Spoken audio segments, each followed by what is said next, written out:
Olwaleero olunaku olusoose abavuganya ku Pulezidenti okukola kakuyege waabwe mu bitundu by'eggwanga eby'enjawulo.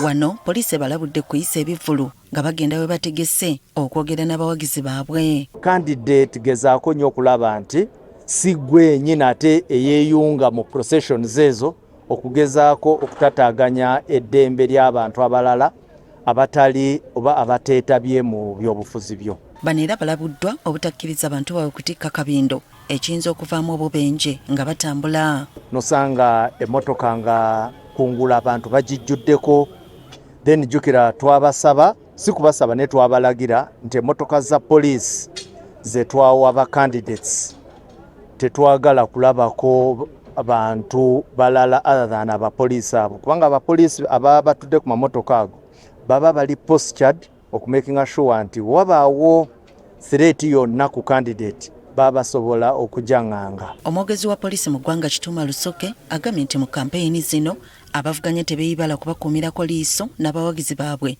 okutangira obumenyi bw'amateeka. Bwe tulaba nti omuntu ayagala kumenya teeka nga tumutangira, then waliwo abamu b'osanga nga twetaaga just engagements, okubengeginga, okwogera nabo, so tujja kukozesa kasavu kanyama. Ate nga bali ku lukuŋŋaana era poliisi esabye abavuganya okwategananga ne poliisi okuyambibwa mu buli mbeera. Because candidate yenna wagenda okukolera ebyobufuzi oba laare, tusuubira nti agenda kuyingiza abantu, agenda kubeera n'abantu, tuba tusaba nti akwatagane ne poliisi so that ebintu ebikwatagana n'engeri gye baba baorganizingamu obukuumi, poliisi ebenga nayo eyinamu omukono. Okutuukira ddala ng'okulonda kuwedde, abavuganya bakubiriziddwa okugoberera amateeka agabalambikibwa abakuumaddembe okusobola okubeera n'okulonda okw'emirembe.